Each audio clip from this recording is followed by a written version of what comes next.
guys, Ron here, and over this long Fakemon journey of mine, I've made a bunch of Pokemon whose type combination didn't feel right. Why? Because these Pokemon could easily be a third type as well. Morbidazzle could be Electric, Rock, and Dragon, Centracy could be Normal, Poison, and Ghost, Roosterado could be Fire, Dark, and Fighting, and those were just Pokemon from the last few months. If we went further back, Rhinoceros could be Psychic, Fairy, and Steel, but you get the point. Considering all of these are hypothetical concepts that will never be featured in the game, why am I restricting myself to the rules of Pokemon? I've created my own rules many times after all, like making Pokemon with only one stat, swapped Evos, subatomic evolutions, and a bunch of crossbreeds, so why not finally make Pokemon who have 3 types? In this video, I'll design some Fakemon whose concepts and designs finally warrant the 3rd type. Keep in mind that I still don't want to over-design them, because honestly it's still an easy pitfall when making something that can perhaps master 3 elements. So most of these may still look like they could possibly be 2 types, but gosh darn it, will it feel so right to give them that additional type. Sound good? Speaking of sounding good, before we begin, I gotta tell you about today's sponsor, Raycon. The holidays are over and music is the best way to make sure you don't succumb to those January blues. And if you want to start the year off right by getting back into fitness or listening to audiobooks, or any of the various healthy routines that you kinda need earphones to help with, then Raycon's essential open earbuds are exactly what you need, especially during Raycon's New Year's sale. These are my favorite Raycon products that I've tried, because it's practically crazy how many features it has, and how good the audio quality is for like half the price of other audio brands you know. The open earbuds are far more comfortable and stable on your ears than any regular earbuds, which is perfect for exercising or walking outside, especially since these don't block out every sound, so you can hear the dangers lurking around you. Dangers, you say? Yeah, like Mr. Raycon here. I mean, that's right. I'm dangerously insane for selling these awesome earbuds at such a low price. And not only is the color like my absolute favorite, but I love how comfortable the open ear design is, while delivering crystal clear sound. They're also super lightweight and fit securely by hooking around your ear. And just like always, you can connect to and switch between multiple devices, like your phone and computer, so you don't have to repair them each time. And the 8-hour earbuds plus 36-hour case equals days of non-stop listening. That's more than enough battery life for my daily walks, where I listen to Pokemon music. So if you guys want to finally get a hold of some earbuds while supporting my channel in the process, click the link in the description or go to buyraycon.com/truegreen7open to crush your New Year's goals in style and get 20% off site-wide. They come with a 30-day happiness guarantee, so in the 1% chance that for some reason you don't vibe with them, you can return them easily. Let's begin with the type we'd all first combine if we had the ability to: grass, fire, and water. Keep in mind, I don't just want to make a Pokemon that has visible fire, plants, and liquid on it. These elements don't necessarily work together like that. I think the best way to make this look natural and not like a tacky gimmick would be to design an aquatic Pokemon that has plants naturally growing on it and internal fire. But we don't want the fire to be left out. How about giving this Pokemon volcanic vents on its back? This way the fire won't be exposed to water, but it still feels appropriate on the body. I have the perfect animal to combine it with too: the marine iguana. I've been holding on to the volcanic marine iguana Fakemon for a year now, and it's finally time to fully design it. Starting by drawing a lizard with volcanoes on its back. Keep in mind that these aren't literal rocks or ground on its body, they're just hard protruding holes on their back, very uneven, just like a marine iguana actually. They are usually covered in stuff like salt and algae. I mean, in fact, that's basically what this Pokemon will be covered in: a bunch of seaweed and moss. The various different colors on a marine iguana will actually help us naturally separate the parts of the body that represent the different types. But the most important is the steam and or smoke coming out of its vent to showcase its fire typing, adding some pretty bright colors before muting them a bit so that they don't clash. Check out Ventitle, the submerged Pokemon, a water, grass, fire type with the abilities Torrent, Overgrow, and Blaze. Ventitle bask in the sun all day to replenish their plants. The oxygen that their foliage produces helps increase the size of their flames and even breathe underwater. The vents on their back help regulate their body temperature even in extreme cold. Ventitle are calm and friendly, but will let off steam by fighting for territory on their beach. They inflate their throat sac with smoke to intimidate opponents. The intensity of their fire dries out their skin, so they tend to stay close to water. In battle, they erupt with steam that sears and blinds their opponent. The hot water they blast at foes is full of microflora that promote healing, so their opponents tend to recover from their burns right after battle with Ventitle. These Pokemon are often sought after as sparring partners for their versatility. Now, I hope this Pokemon ended up feeling like the ultimate starter combination. I could easily make forms of Entidal that are just fire, water, or grass type. While the design may sway more to water and grass, I hope it's still understood through its lore that it's basically all fire type internally, and the seemingly rock elements are just calluses and salt that accumulates on its body. Now, a type combo that actually makes a lot of sense is Bug, Dragon, and Steel. Bugs and dragons are rather monstrous and often winged, and have armor in the form of exoskeletons or scales, so combining them with some medieval knights would feel pretty natural for a bug, dragon, and steel type. I don't have any specific bug in mind, since I'm probably going to make a scary pseudo-legendary to justify its possibly overcomplicated design, but I will take inspiration from those iridescent bugs so that this Pokemon has an extra design trait. But medieval art of knights fighting unusually large, less intimidating creatures like slugs will also be a funny inspiration. So we're almost making a mantis-like dragon so that it looks like an absolute predator. It has bug armor on the top and metallic dragon armor on the bottom. Naturally, it actually is being attacked from below since it's kinda big. While I'm loving the shapes of the body, the armor is looking a bit generic and uninspired since I didn't have any particular reference, so I began incorporating some elements of a knight's helmet into the face. Now it's just not a normal bug face. Even some knight armor embellishments on the back to fill up empty space makes sense. Originally the colors were very normal bug colors, but off-screen I added the iridescence and more metallic colors. Beware, Apexos, the armored Pokemon from Apex and Exoskeleton, a bug dragon steel type with the abilities Battle Armor, Filter, and Intimidate. These powerful Pokemon are extremely solitary. They have less empathy than most Pokemon.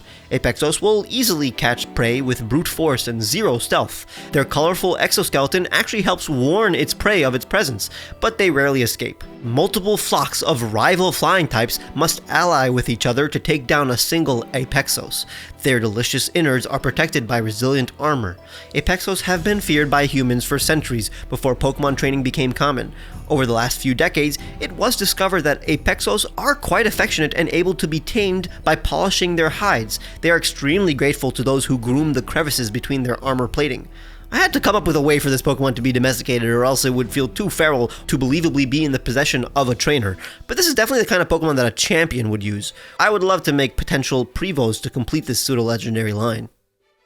Next, I want to make a definitive design for a concept I've been reusing on the channel for years now. 4 years ago, I made my first video in a series where I randomly generated a type combo and animal, and since then, an ice poison bird that injects poison with its beak has been on my mind.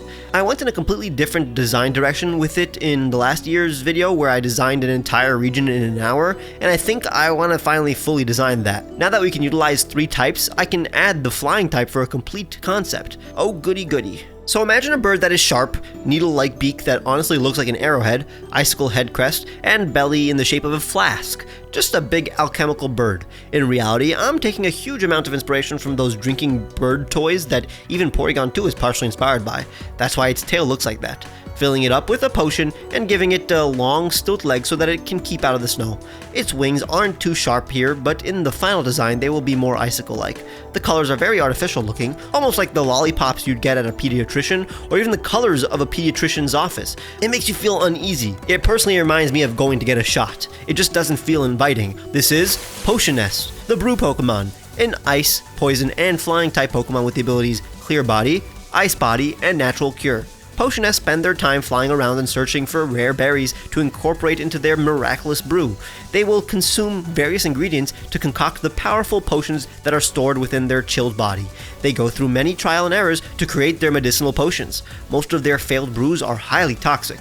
They regurgitate these toxins and store them in their beak to inject foes with in battle. Their beak can pierce even the densest flesh, delivering poison that incapacitates opponents far larger than them.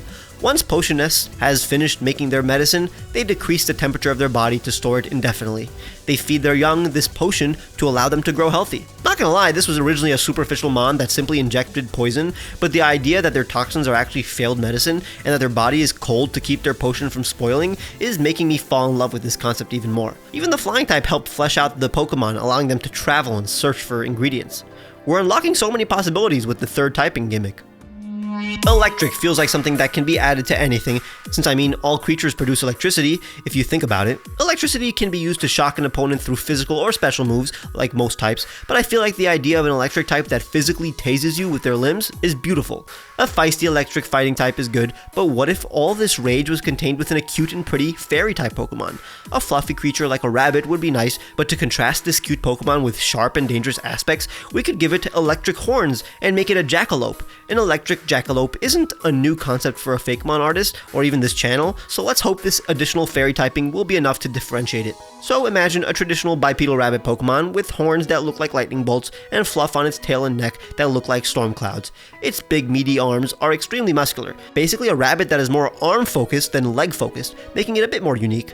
Its whiskers are even lightning bolts too, but the light and airy wing-like ears, cloud-like fur, star-like eyes, and especially the pastel colors hopefully convey the essence of a fairy type. Behold, Jacklash, the charging Pokemon, an electric fighting fairy type with the abilities Motor Drive, Lightning Rod, and Moxie. Jacklash are extremely confrontational and will take any eye contact as a challenge. They are insecure about their pretty appearance and will take it out on anybody who, from their perspective, looks down on them. They will rub their muscular paws together to charge up a powerful, shocking punch. Jacklash is incredibly nimble and will dart around the battlefield, kicking and punching with such ferocity, even their trainer will have trouble keeping up. Their speed made their existence a myth for centuries. They shed their damaged horns after brutal fights, which have unusual properties like jump-starting cells. Now that I think of it, their lore within the universe, their magical horns, their tricky nature, and moon rabbits often being considered fairy types within the Pokemon world is enough to make it a fairy type. Originally, I was going for a more athletic design. I don't know what happened honestly though. I may have ended up giving it a rather generic look. I'd consider giving it another pass in the future, cause right now its body type is too close to many Pokemon that I've already made. Now, ever since I've made that entire region in 1 hour video, I've been obsessed with the idea of a sock monkey criminal Fakemon. Sock monkeys tend to have stripes and hats, so giving it the aspects of a burglar like a mask and hat and prisoner-like shackles and striped outfits would feel totally cohesive.